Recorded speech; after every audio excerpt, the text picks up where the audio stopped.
Hello to all my book reading friends out there. This is attempt number 2 to get this recorded. Let's hope it goes better.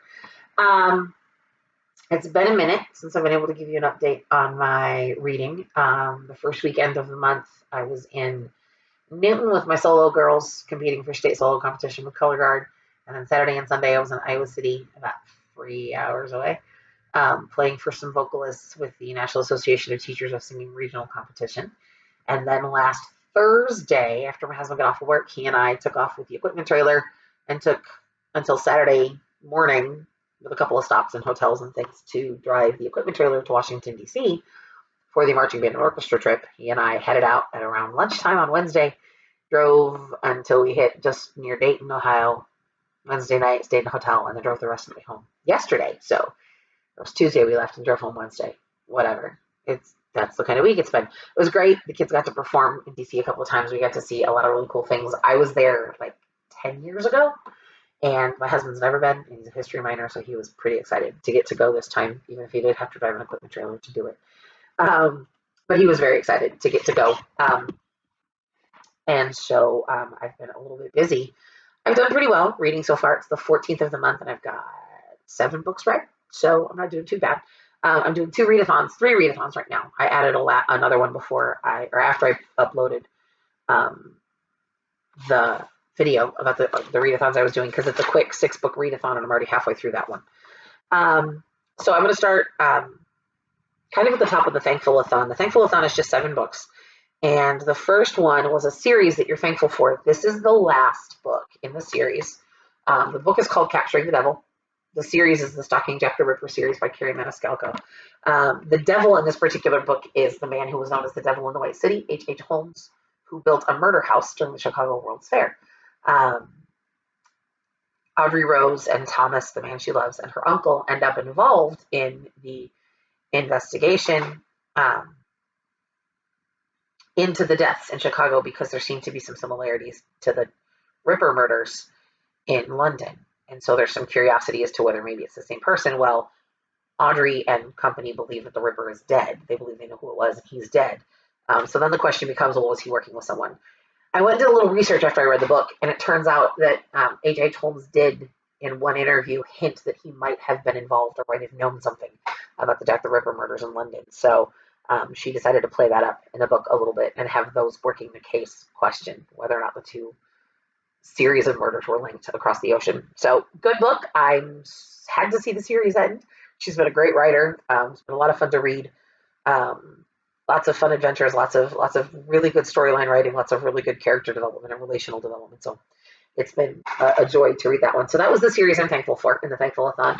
It also hit the prompt in the One Tree Hill-a-thon for gorgeous cover. The next book hits the winter color on the cover, because I associate red with winter all the time, mostly because I associate it with Christmas. And I might have stretched this a little bit, but the domestic thriller prompt in the One Tree Hill-a-thon. Now, domestic, it starts out in England in the 80s in the first book, and we're still sort of there at the beginning of the second book, and then she ends up in this weird sort of time jump past era kind of thing. So she doesn't stay contemporary the whole book, so I might have stretched the domestic side of it, but the thriller thing definitely applies. I found the first book in this series because of Book Sirens, the website that allows you to get ARCs to review. This is the second book in the series, called Master of Madhouse, the Fergus She series. This is book 2. It's intriguing. The first book, you wonder if the girl, Rachel, the main character, if she's possessed, or if she has multiple personality disorder, or if this other personality is somehow weirdly not a part of her, but kind of a part of her. It's hard to explain. Basically, there's a curse that's been handed down through generations, and this Fergus She is brought to life every so many years. She takes over Rachel's body. She goes by the name of Scarlet. She takes over Rachel's body and ends up dragging her somehow to another time and place where she meets the man that is Scarlet's husband or lover or something. He's a vampire. Scarlet's a vampire. So when Scarlet's in charge of Rachel's body, Rachel's a vampire. So it's interesting. The book is left really, really wide open. No happy ending in sight right now. There's another book coming in the series. It's not out yet, I don't believe. But Very, very action packed, very, very well developed characters, very, very well developed story. Um, the thing I really enjoy about it is we're reading this and experiencing it all from Rachel's perspective. So there is no third person knowledge of what's going on. So as Rachel is experiencing this weird, new, bizarre place, and as Rachel is experiencing having this other person, this other being, this other entity take over control of her body, we experience all of that with her. We don't know what's going on. We don't get the heads up. We don't get the, that third person godlike perspective of the author. Cheryl Cowton has made sure that we're experiencing it all as Rachel experiences it. Which, if you're the kind of person who's like, I don't understand what's happening right now, that's going to drive you crazy. I love books like that I sit there and I'm going, I have no idea what's happening. And I love it because then I really feel like I'm immersed in the main character's experience of the story. So I enjoy that. She's done it with both of these books, that we feel everything that Rachel is feeling because we get nothing ahead of time. We get no sneak peeks into the motives of other people or anything like that. We are learning everything as Rachel learns it. Like I said, that was Winter Color on the cover and the Domestic Thriller for the other one. I keep forgetting about Six the Musical. That one also was the complicated romance prompt for Six the Musical, the readathon. If you've never heard about Six the Musical, it's a story based on the concept, what would happen if the six wives of Henry VIII came back and formed a girl group to tell their side of their stories, because we know so little about them, because the only relevance they have in most history books is the fact that they were married to Henry VIII, even though one of them went on to advocate for education for women and was a writer herself. And yeah, so great musical, great music. The original cast is actually coming to Broadway, so I'm kind of excited about maybe getting to see it in the States someday. But there are 6 prompts based on the 6 wives. One of them is Catherine Howard, and that is a complicated romance, and the Fairness Sheet is definitely a complicated romance because Rachel spends quite a bit of the book torn between this irresistible draw she has towards Griffin and the Scottish Highlander who actually awakened Scarlet in her, who she still sort of kind of has a thing for. So it's a mess. I should have warned you. The last one that I have read so far for the Thankful-a-thon is The Emperor's Vision. This is the summer color. There's lots of gold and green in here. I don't know why I associate gold with tans. This is the 4th book in a series that I have been in love with for a while now and can't wait to finish. I know there's at least one more book, maybe a 6th.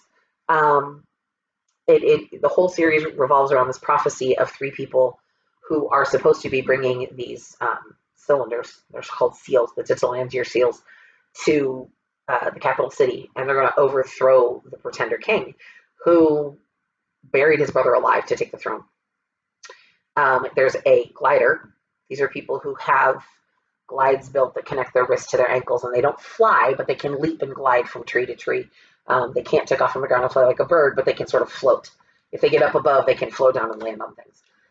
There's also a character who has webbed feet like a duck. They call them duck people. And then there are the rock people who grow these hard as a rock scales basically up their back and up the backs of their heads. The picture looks a little bit like a walking human armadillo kind of thing, the sketch in the book. And they're supposed to be bringing these seals that they have somehow come into possession of or have been kept waiting for them to the capital city. There are complications in that Amanki, the gentleman who is the duck, he's a part of the duck people, finds out that he has a twin brother who does not have webbed feet and was raised in a completely different place. He's a lion rider. He's a warrior who takes over for his adoptive father, who was killed. Amanki gets to meet his real mother, who was the one true love of the king, who was buried alive. So all sorts of complications. R.A. Denny does a great job leaving you at the end of the book going, no, wait, you can't stop there, because then you have to read the next book in the series because you're going to lose your mind if you don't find out what's going on. But really, really good storytelling, really, really great world building. Lots of complicated threads that she manages to handle and weave together quite beautifully and makes it look so effortless. And when you see how the storylines come together, you go, oh, okay, yeah, makes total sense. In other words, she doesn't have to stretch anything to make it work. This one also covered the fantasy prompt in the One Tree Hill-a-thon. And I believe, yes, the mother or maternal character in the 6th readathon. One of the characters that we hear a lot about in the first 3 books is the mother of these twin boys that were separated and sent off to be raised by other families. we meet her in this book, and she becomes much more of a major character. Um, and there are a couple of other characters whose maternal instinct plays a major factor in the story. So that's why I chose to use this one for that prompt. So that's the Thankful-a-thon. I read 3 books out of the 7. I'm fine. I'm going to be fine there. I'm going to be able to get those other 4 read by the end of the month. I've started on another one of those already. In the Tree Hill-a-thon, one of the books you were supposed to read had to have something to do with music. So I read Concerto by Skye Warren. This is the second book in a series. About a musical prodigy who was raised by the seal that found her after her father had been killed. So she's been raised in this like super secure compound. She's a violin prodigy. But her father might not be dead like they think. It's a 3-book series. I read the whole series. I'm not going to give anything away. But if you like a decent, slow burn, steamy romance, it's a series worth reading. Not to downplay the story because the story was good, but it definitely is one of those that if you just want a really good romance, a really good slow burn romance, that's the one. That's the one you want. Concerto, like I said, is the second book. I don't remember what the title of the first one is right off the top of my head, but there are 3, and they all involve this violinist. So that was my musical prompt for One Tree Hill-a-thon. There are 2. There's another. One of the prompts in the Tree Hill calls for me to read a book set in a small town. I've had this one on my Kindle forever. I got it from BookBub. I was attracted to it because the main character is a pastor's wife in a small town. Well, I grew up in a small town as a pastor's daughter, and I have been a pastor's wife for several years. So I always like to see how people try to spin that into a fiction book. It's the first in a series called the Mount Hope Southern Adventures. It's Christian fiction, so nice, clean, easy read, but a really beautiful development of characters. Her characters are very believable. As somebody who grew up in a pastor's family, I buy every single member of the family. I completely buy them as authentic and real and possible and believable. The book is called Walking Shoes by Lynn Gentry. And believe it or not, the red shoes play a factor. The pastor's wife had saved up her money and bought herself this really cute pair of red heels with a bow on the side. But she normally wears like sensible brownish colored flats to church every Sunday just so as to not to offend one particular woman whose husband is on the board. And she thinks about wearing them, and her husband's like, wear them. You want to wear red shoes? Wear them. The pastor's like, I don't care. You want to wear cute red shoes? Wear cute red shoes. Why haven't somebody else say something? And I know that. I know that life of, as the pastor's family, as a pastor's wife, you have to second guess everything you do.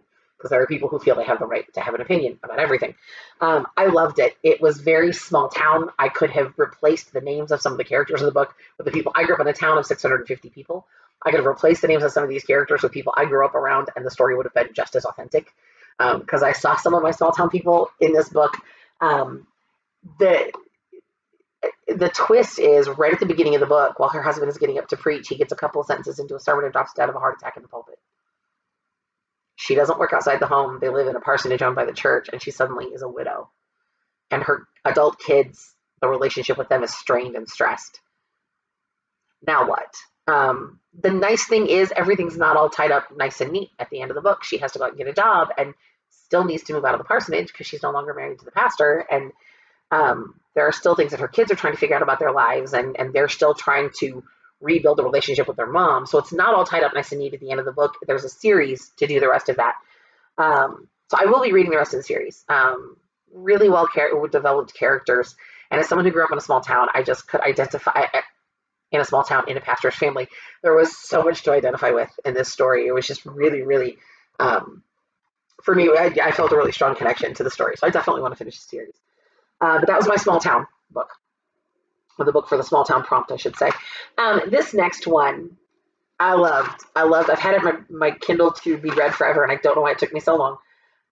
This next book actually covered the prompt for travel, I think, in the One Tree Hill. Yep, travel in the One Tree Hill readathon. And the first of the series. In the 6th the readathon series, Catherine of Aragon, the prompt for her is the first of a series because she was Henry VIII's first wife.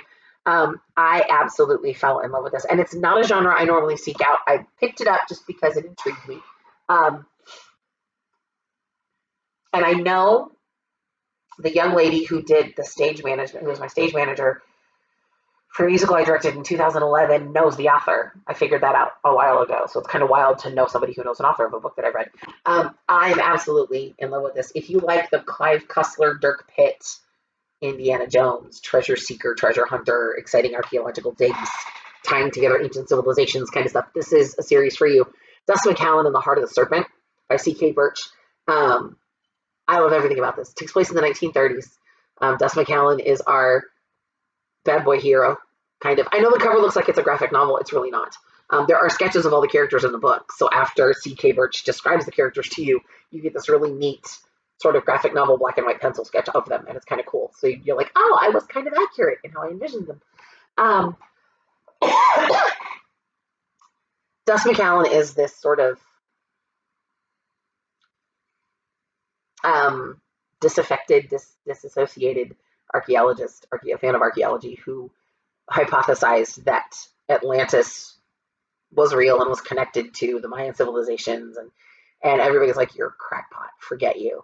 So he becomes a treasure hunter. He becomes um, a racing pilot in the 1930s. He competes in air competitions and flies his plane. He's a pretty decent pilot. But this book does some amazing things at tying together Atlantis and ancient Mayan culture and ancient Egyptian culture and all of this. The world building is so beautifully described that the scenes literally leap off the pages at you. The ability to visualize where they are and what's happening is just so crystal clear. It's just there. And a lot of that is due to the way C.K. Birch describes everything and sets it up for you. But it's not dull descriptions. It's as they're walking through when they run into complications or barriers, the descriptions help you to put the pieces together.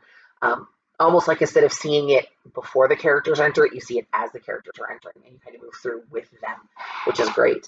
I talked this book up so much on my DC trip with my husband. He actually asked me to share it with him, and we don't very often like the same books. The one exception, I think, is I've read some Clive Cussler that I really liked. I really liked the Dirk Pitt series from Clive Cussler. And when I told him it was that kind of a genre and I gave him some major plot points without giving away any spoilers, he was like, yeah, can you share that with me on your Kindle? I went out right away as soon as I finished the first book and bought the other two in the series. And one of those will be showing up next month for a readathon I'm doing. So that was my travel prompt and my first in a series prompt for the 6th readathon. The one last book that I read is by another author I've read a lot of. I found her via Twitter when my daughter, probably about this time last year, when my daughter was on her indie kick going into December. But Ashley McLeo is an author whose work I have come to absolutely adore. I get so excited when there's a new book coming out. I've arced a lot for her. I think I've 1, 2, 3 series. This is the 4th that I've done some arcing for her. So yeah, and I love it. I love all of it. I've loved everything I've ever read of hers. She knows how to write strong female characters who aren't necessarily mean, angry, cranky female characters. Sometimes strong female characters are like man-hating divas. Her female characters are just strong. They're flawed and they're not perfect, but they're strong. And sometimes they find satisfaction and joy in a relationship, and that's totally okay, and it doesn't make them any weaker. They don't necessarily need to be rescued. Sometimes they're the ones doing the rescuing. I just love the way she writes her female characters. This is the newest book, An Academy Witch, and it's the newest book in her Spellcaster Spy Academy series. It actually takes place before the first book. So I think, if I remember correctly, this is ranked as book 1.5. But it actually takes place, timeline-wise, before the first book. The Spellcaster Spy Academy is a school that specializes in teaching witches how to be spies for the U.S. government. There is also a hint of they refer to other books or other academies that train like shifters or vampires. So there are other academies training other supernaturals to be spies. But this one, Spellcasters, specifically focuses on witches. The main character is the daughter of the dean of the school, the head of the school. She's grown up there, but she's bound and determined to prove she has the right to be there. So when they're going through their 3 days of testing, she works her butt off to come in second in the rankings because she wants to prove to everybody that she's not just getting into the school because of who her mother is. She deserves to be there. Her mother's a legacy. Her mother was a student at the academy as well. And then the first book is about a different character who goes to school with this girl. So, again, strong female characters. If you like fantasy at all, Ashley McLeo's books are an absolute joy to read. while her voice is recognizable from one series to the next, I don't feel like she um, recycles characters. Um, I've read the very first thing I read of hers was a series about three sisters that didn't know they were sisters. They didn't know they were triplets. Um, and those three characters are very unique. And I've read two other, well, one other complete series. I don't know if they're both complete yet. But I read two other series by her and this one, and I don't keep seeing the same characters showing up. Like each set of characters within each series stands by itself. She doesn't just keep recycling character traits. She definitely creates completely unique individuals for each of the series, which I really appreciate. Um, she also does a lot of short story writing and has had some of her short stories end up in some really great collections that I'm working my way through too. So that's where we stand. 7 total books read, which for 14 days into November isn't bad. That's a book every 2 days. This weekend I have some downtime. Thank God. I don't go to work on Fridays anymore since football season is done, and I will have some time off on Saturday. Sunday's going to be a little bit busy, but Friday and Saturday I'm going to have some time to sit and read. But I also have some new readathons to plan because I can't leave them alone. Can I ever? No, never. So in December I will be doing two. One of them is called The Winter Quest. And this is actually a continuation of the Bookie trials that I did back in the summer, I think. Spring, summer, something like that.